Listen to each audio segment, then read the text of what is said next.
Hey there, it's Stephen Dealey, and I just wanted to give you a quick little lecture about how to be more successful with your online group projects. I know that can be a challenge, and part of the reason why we do it in the class, number one, we have no choice, especially if you're enrolled online. But also, as we begin to have more and more kind of remote distributed workplaces where people are all in an office or aren't all in the same thing, it's something more and more of us are encountering. And it can be a challenge sometimes to manage that. I know any group project can be a challenge. I'm aware of that. I, was a student myself. I encounter it in the workplace, and I see it as an instructor. And I know there's certain challenges there.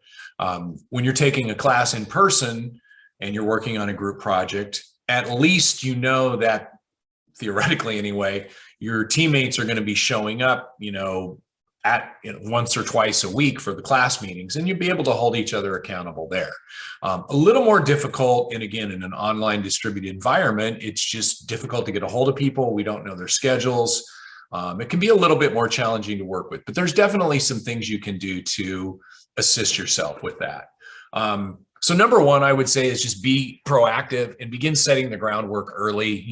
We've just set up the assignments. I know people have questions and all that sort of thing, but just go ahead and make contact with people and start flushing out topics. The sooner you do it,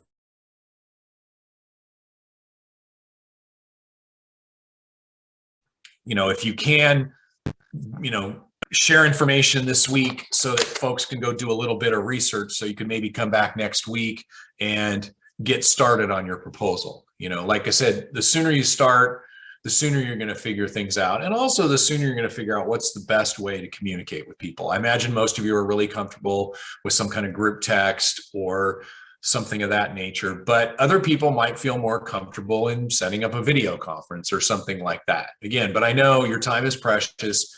Get started early. Another thing to try, if you can, it's not always easy, but try to maybe align the roles and responsibilities with individual strengths and interests. Some people are just more naturally kind of leadership oriented, or there are those of you that want to take charge of stuff for different reasons. You like being in charge, or if you're like me, I don't necessarily like being in charge, but I will do it because I want to get things done.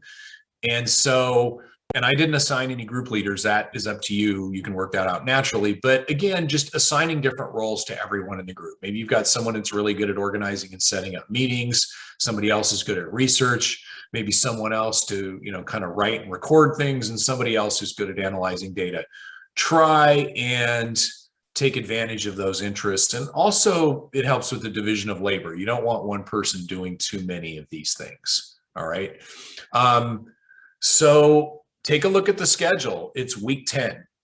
All right. In the end of week 10, in week 11, you're turning in a proposal. In week 16, you're going to be presenting and you're going to be turning in a report. So plan accordingly. Take a look at the schedule. Thanksgiving pops up in there. I believe that's week 14.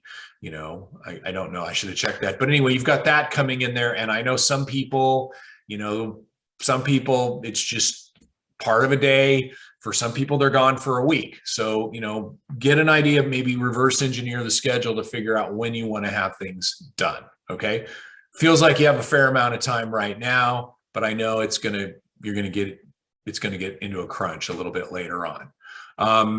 You know what, amongst yourself, if you want to choose a group leader and make sure that person's comfortable with taking on that role, you're welcome to do that. If you want to do it formally, sometimes it just happens organically. That's kind of up to you. Another thing, communication, you're going to need to determine how the group will communicate. Doesn't matter to me. I mean, you can use Canvas and communicate via the announcements or the discussion board within your own group page. You can communicate via email. It could be group text. You could use Discord. It's up to you. But make sure, again, where you want to communicate and when, how often. I think those are really important things, because I know it can be a little frustrating sometimes with these group projects. Sometimes some folks have a way of not getting back to us. I understand life gets busy, things happen. Um, sometimes there are legitimate reasons why we can't get a hold of somebody, but you know what? Almost all of us have access now, if not to a computer, then a smartphone. You know what? It takes 30 seconds to get a hold of somebody and leave a message in some way, shape, or form. My feeling is if someone's not communicating, they've chosen to not communicate. Don't be shy. Don't be afraid. Even if you got to tell people, hey, you know what? I didn't do my part. I'm sorry. At least let them know.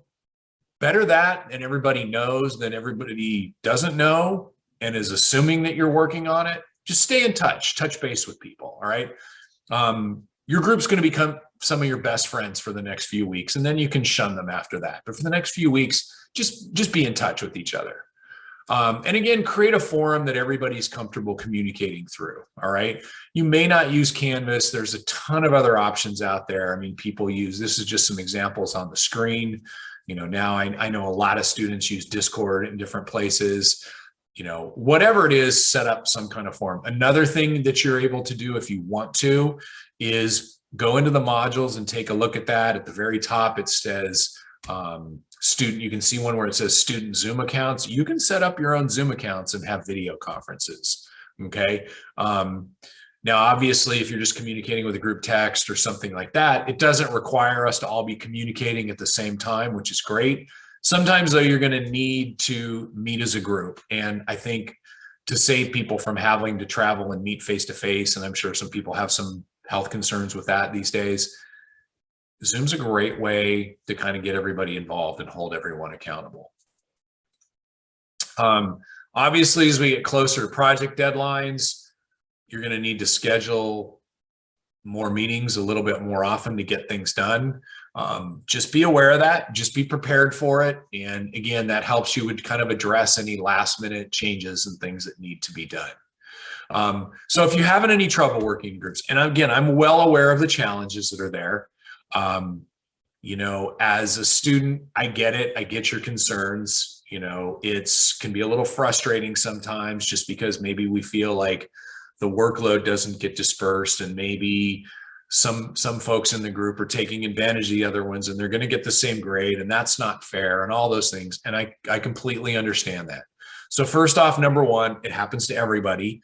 And one of the things that you're going to be able to do is at the end of the class is I have a peer evaluation where you assess the contributions of your teammates, and I will consider those with the final grades. If it's obvious to me that one person or two people or whatever didn't do nearly as much work as the rest, I will alter the grades.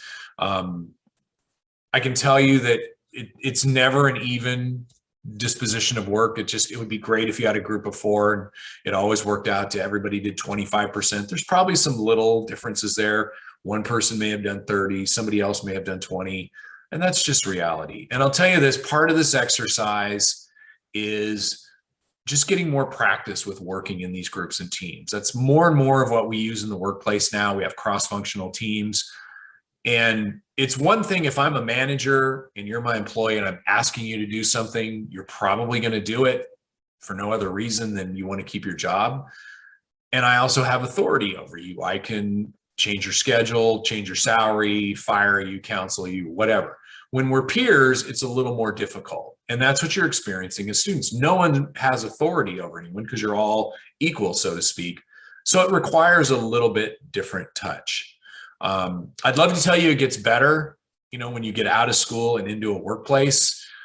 It doesn't. And so I think it's important to just learn the skills. So part of what I'll tell people with groups is just understand that they're imperfect, and sometimes work's not going to be allocated equally. And that's just the way it is. And you have to decide which person do you want to be. Do you want to be the person that's accomplishing things and doing things? Or do you want to be the person that's always sort of the free rider and taking advantage of things? Who do you want to be? Another thing I think is important is always be honest but respectful in the group. You're probably going to disagree with each other at some times. Just be respectful and understanding and all those things.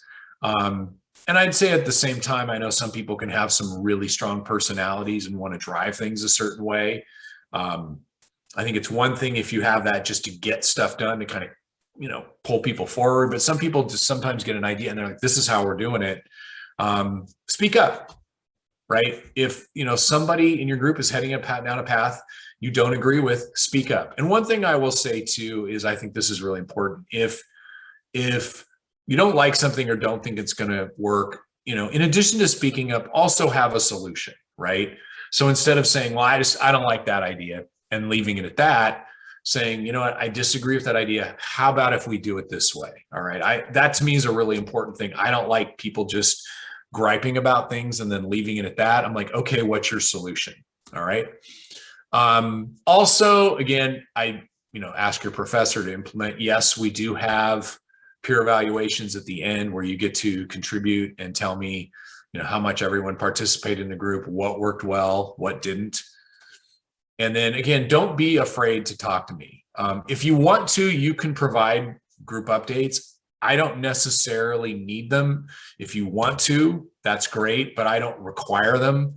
I know in some situations when people are working in projects, whether it's at school or other places, you do have to provide updates sometimes. After the proposal, the next thing that I'll want from you is the presentations. So I don't necessarily need any updates. But if you're having issues with coming up with a topic or meeting, or sometimes I understand it's just getting a hold of a team member, let me know. I don't necessarily think of myself as that persuasive, but I know sometimes groups have had a little trouble getting a hold of one of their teammates for whatever reason. Sometimes a prompt message from me will wake them up a little bit. And I can tell you, especially with Thanksgiving holidays coming up before we do the presentations and turn in the projects, sometimes that can be a little challenging again, because I know people get busy. Some people start working a lot, the family stuff and all that, but I know some people can kind of check out. So make sure we know what's up. And again, if you're leaving town or something for the entire week, communicate that with your group. All right. Communicate that with your group. All right. So those are just some basics about group projects. Again, message me if you have any questions. And if I get a lot of them, I may even, I could probably even set up some evening Zoom office hours to help address those things for you. All right. Thanks and have a great day.